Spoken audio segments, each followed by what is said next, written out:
Hi friends! నేను మీ సీతా మహాలక్ష్మి. ఈనాటి కథలకి స్వాగతం. ఈరోజు మనం అన్నదమ్ములు అనే చందమామ కథని చెప్పుకుందాం. అనగా అనగా ఒక ఊళ్ళో రామయ్య, సోమయ్య అని ఇద్దరు అన్నదమ్ములుండేవాళ్ళు. రామయ్య పెద్దవాడు, తెలివిగలవాడు. సోమయ్య చిన్నవాడు, అమాయకుడు. రామయ్య భార్య భాగ్యవంతుల బిడ్డ. అందుచేత గర్వంగా ఉండేది. సోమయ్య భార్య బీద ఇంటి పిల్ల. అందుచేత కొంచెం అణకువగా ఉండేది. రామయ్య తన తెలివితేటలన్నీ తమ్ముడి మీద ఉపయోగించి అతని ఆస్తి అంతా కాజేసి తాతల కాలం నాటి చిన్న పాత ఇల్లు, 4 ఎకరాల మెట్టచేను మాత్రం అతనికి ఇచ్చాడు. పెద్ద మేడ, సారవంతమైన పొలాలు, మిగతా ఆస్తి అంతా తను ఉంచుకున్నాడు. పాపం సోమయ్య దాంతోనే తృప్తిపడి కష్టపడి చేను దున్నుకుంటూ వచ్చిన దాంట్లో తను కొంత తిని మిగతాది ధర్మం చేస్తూ ఉండేవాడు. ఇలా ఉండగా ఒకనాటి రాత్రివేళ ఎవరో సన్యాసి రామయ్య ఇంటికొచ్చి తలుపు తట్టాడు. రామయ్య వచ్చి కిటికీ తెరిచి, "ఎవరు నువ్వు? ఎందుకీ అర్ధరాత్రప్పుడు తలుపు తట్టావు?" అని గద్దించాడు. అప్పుడు సన్యాసి, "బాబూ, నేను సన్యాసిని. రామేశ్వరం పోతూ ఇటొచ్చాను. ఈ రాత్రి నాకు కొంచెం తిండి పెట్టి పడుకోనివ్వండి. ఉదయాన్నే వెళ్ళిపోతాను" అన్నాడు. "ఏంటి? మా ఇంటో వల్ల కాదు, పో పో. అదిగో ఆ ఎదురుగానే ఉన్నాడు షావుకారు. వాడి దగ్గరికి పో. దోవన ఏ సన్యాసి పోతున్నా పిలిచి అన్నం పెడతాడు" అన్నాడు రామయ్య. యోగి పోయి సోమయ్య తలుపు తట్టాడు. సోమయ్య వచ్చి తలుపు తెరిచి సన్యాసిని ఇంట్లోకి తీసుకుపోయి భార్యతో చెప్పి అన్నం పెట్టించాడు. సన్యాసి భోజనం చేసిన తర్వాత సోమయ్య ఆయనకి పక్క వేసి అతను నిద్రపోయిందాకా విసురుతూ కూచున్నాడు. సన్యాసి హాయిగా నిద్రపోయి ఉదయాన లేచి వెళ్ళేటప్పుడు సోమయ్యను అతని భార్యను పిలిచి, "నీకు 3 వరాలిస్తాను. ఏం కావాలో కోరుకోండి" అన్నాడు. సోమయ్య, "స్వామీ, నాకు నలుగురు ఇంటికి వస్తే ఉండటానికి పెద్ద ఇల్లు, పేదలకు ఎంత ధర్మం చేయటానికైనా చాలినంత డబ్బు ఇవ్వండి. అది చాలు" అన్నాడు. సోమయ్య పెళ్ళాం, "స్వామీ, నాకేమీ వద్దు. ఇతరులకు లేదనకుండా ధర్మం చెయ్యటానికి, అన్నదానం చెయ్యటానికి తగినంత ధనధాన్యాలు ఉండేలా వరమివ్వండి" అని 2వ వరం అడిగింది. 3వ వరంగా సోమయ్య, "స్వామీ, నాకు ఎప్పుడూ ఇతరులకు మేలు చెయ్యాలనే బుద్ధి ఉండేట్టుగా వరమివ్వండి" అని అడిగాడు. సన్యాసి చిరునవ్వు నవ్వి వెళ్ళిపోయాడు. మర్నాడు ఉదయాన్నే రామయ్య లేచి చూసేసరికి అతని ఇంటి ముందు పెద్ద మేడ ఉంది. రామయ్య దబదబా పెళ్ళాన్ని పిలుచుకుని మేడ దగ్గరికి పరిగెత్తాడు. ఆ మేడలో అతని తమ్ముడు, అతడి భార్య ఉన్నారు. రామయ్య ఇది ఎలా వచ్చిందని తమ్ముణ్ణి అడిగాడు.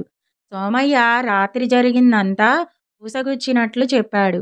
ఇక రామయ్య పెళ్ళానికి కడుపుబ్బరం ఆగలేదు. మొగుణ్ణి గుర్రం ఎక్కిపోయి సన్యాసిని పట్టుకురమ్మని బలవంత పెట్టింది. అతన్ని పిలుచుకొస్తే రాజులాగా చూస్తానని హామీ కూడా ఇచ్చింది. రామయ్య గుర్రం వేసుకుని వెళ్ళాడు. కొంత దూరం పోయేసరికి సన్యాసి కనిపించాడు. రామయ్య రొప్పుతూ రోజుతూ, "స్వామీ, రాత్రి మా వల్ల చాలా అపచారం జరిగింది. ఈ మాటు మా ఇంటికి రండి. మిమ్మల్ని రాజులాగా చూస్తాము. నా భార్య కూడా మిమ్మల్ని తీసుకురమ్మన్నది" అని బతిమాలాడు. "బాబూ, ఏదో నా దోవన నేను తీర్థయాత్రలకు పోతున్నాను. రాత్రి ఆశ్రయం అడిగాను. కానీ ఇప్పుడు నేను రాలేను" అన్నాడు సన్యాసి. "అలాగైతే ఎట్లా స్వామీ? నా భార్య ఊరుకోదు. మీరు రాకపోతే కనీసం మా తమ్ముడికిచ్చిన 3 వరాలైనా ఇచ్చి వెళ్ళండి" అన్నాడు రామయ్య. సన్యాసి రామయ్య వదలడని అనుకుని, "సరేలే, నీకు నువ్వు కోరుకున్న 3 కోరికలు సిద్ధిస్తాయి" అన్నాడు. రామయ్య పట్టరాని సంతోషంతో గుర్రాన్ని మరీ వేగంగా పరిగెత్తిస్తూ ఇంటివైపుకు బయలుదేరాడు. గుర్రం నోటి వెంట నురుగులు కక్కుతూ భూమి మీద కాళ్ళు ఆనకుండా దౌడి తీస్తున్నది. ఇంతలో రామయ్యకి ఒక దుర్బుద్ధి పుట్టింది. గుర్రం ఇంత త్వరగా పరిగెత్తుతున్నదే, ఒకవేళ చచ్చిపోతే ఎట్లాగా అనుకున్నాడు. అనుకోవటంతోటే గుర్రం ఢామ్ అని కింద పడి చచ్చింది. రామయ్య గుర్రంతో పాటు కింద పడ్డాడు. పడి లేచి దుమ్ము దులుపుకుని చచ్చిన గుర్రాన్ని చూసి విచారపడ్డాడు.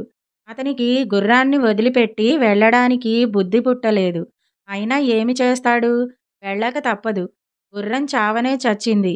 ఈ జీను వదిలిపెట్టడం ఎందుకు అని దాన్ని తీసుకుని నెత్తిన పెట్టుకుని బయలుదేరాడు. కొంత దూరం వెళ్ళేసరికి అతనికి జీను బరువేసింది. పెళ్ళాం మాటలు విని ఇంత దూరం వచ్చినందుకు అతను విసుక్కున్నాడు. విసుక్కుని నన్ను యోగి కోసం పంపి తను హాయిగా ఇంటి దగ్గర కూచుంది. ఈ జీను దాని నెత్తిన ఉంటే తెలిసేది నా కష్టం అని అనుకున్నాడు.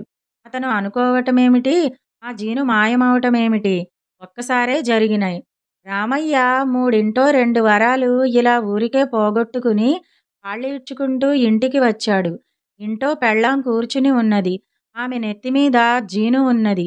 ఆమె రామయ్యను చూడగానే మండిపడుతూ ఏమిటిది, ఎట్లా వచ్చింది నీ జీను నా నెత్తిమీదికి అని అడిగింది. రామయ్యకప్పుడు తను అనుకున్న మాట జ్ఞాపకం వచ్చింది. ఇదిగో జరిగిన పొరపాటేదో జరిగిపోయింది. నువ్వు ఓర్పుగా జీను మోస్తూ ఉండు. మన దగ్గర ఇంకో వరం మిగిలి ఉన్నది. దీంతో మనం ఏదైనా మంచి వరం కోరుకుని ధనవంతులమై హాయిగా ఉందాం అన్నాడు. ఈ మాటలు వినేసరికి అతని పెళ్ళాం మండిపడింది. నువ్వు నీ డబ్బు పోయి గంగలో పడండి తర్వాత. ముందు నా నెత్తిమీద జీను దించు, లేకపోతే బాగుండదు చెప్తున్నాను అన్నది. పాపం రామయ్య పెళ్ళానికి భయపడి జీను ఊడిపోవాలి అని కోరుకున్నాడు. జీను ఊడి కింద పడ్డది. చూసారా, రామయ్య దుర్బుద్ధితో ఇంత కష్టపడి తెచ్చుకున్న 3 వరాలు ఇట్లా మట్టిలో కలిసిపోయినాయి. ఇదండి అన్నదమ్ములు అనే చందమామ కథ. ఇప్పుడు మరో కథని కూడా మనం చెప్పుకుందాం. వేలం వెర్రి అనే కథ విందాం. అబ్బాయిలు, అమ్మాయిలు, మీకు ఈ కథ తెలుసునా? పోనీ నేను చెప్తా వినండి. అనగా అనగా ఒక ఊరిలో ఒక రాజు, మంత్రి ఉండేవారు. ఆ మంత్రి పేరు సుబుద్ధి. ఒక రోజున రాజు మంత్రిని పిలిచి, మంత్రి, వేలం వెర్రి అంటే ఏమిటోయ్ అని అడిగాడు. మంత్రి ఏం చెబుతాడు? అందుకని రాజుగారితో 2 రోజులు గడువివ్వండి, చూపిస్తాను అన్నాడు. ఆ మర్నాడు పొద్దున్నే లేచి స్నానం చేసి విభూది పెట్టుకుని ఊరి చివర కంచరగాడిదలు ఉంటే ఒకదానికి 3 ప్రదక్షిణాలు చేసి ఒక వెంట్రుక పీకి చెవిలో పెట్టుకున్నాడు. ఆ గాడిద కలవాళ్ళు ఇంకా ఊళ్ళో ఉన్న తదితరులు ఏమిటి బాబు అలా చేశారు అని అడిగారు. ఈ గాడిద మధుర నుంచి వచ్చింది. దీని కాళ్ళు వసుదేవుడు పట్టుకున్నాడు. అందుచేత పుణ్యం వస్తుందని ఇలా చేశాను అని మంత్రి అన్నాడు. ఆ మాట విని ఊరంతా ఒక్కరొక్కరే వెళ్ళటం, 3 ప్రదక్షిణాలు చేసి దాని వెంట్రుక ఒకటి పీకి చెవిలో పెట్టుకోవటం మొదలుపెట్టారు. ఇలా చెయ్యటంతో ఆ గాడిద బొచ్చంతా ఊడి చావుకు సిద్ధమైంది. ఈ సంగతి రాజుగారికి కూడా తెలిసి మనం కూడా చూద్దామని బయలుదేరి వెళ్ళి 3 ప్రదక్షిణాలు చేసి ఒక వెంట్రుక పీకినాడు. దానితో ఆ గాడిద కాస్త చచ్చిపోయింది. ఆ గాడిద కలవాళ్ళు మా బ్రతుకు ఈ గాడిదతోనే ఉన్నది. మీ చేతుల్లో చచ్చిపోయింది. దీని ఖరీదు ఇవ్వండి అన్నారు. అప్పుడు రాజు మంత్రిని పిలిచి ఇదేమిటి ఇలా వచ్చింది అని అడిగాడు. అప్పుడు మంత్రి అన్నాడు కదా, మీరు వేలం వెర్రి అంటే ఏమిటని అడిగారు కదా, దానికి నోటితో సమాధానం చెబితే మీకు నచ్చేది కాదు.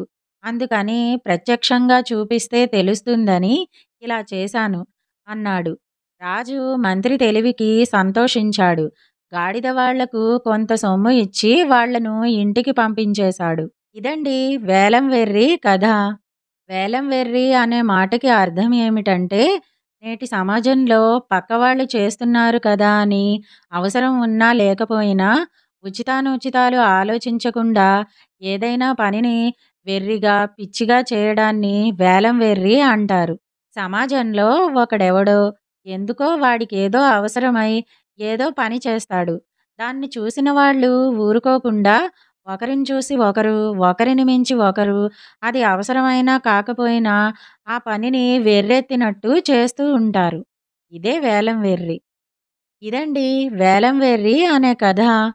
ఈ 2 కథలు గనక మీకు నచ్చినట్టయితే లైక్, షేర్, కామెంట్ చేయండి. మరిన్ని మంచి కథల కోసం మా ఛానల్‌ను సబ్స్క్రైబ్ చేసుకోండి. మళ్ళీ మరొక మంచి కథతో కలుసుకుందాం.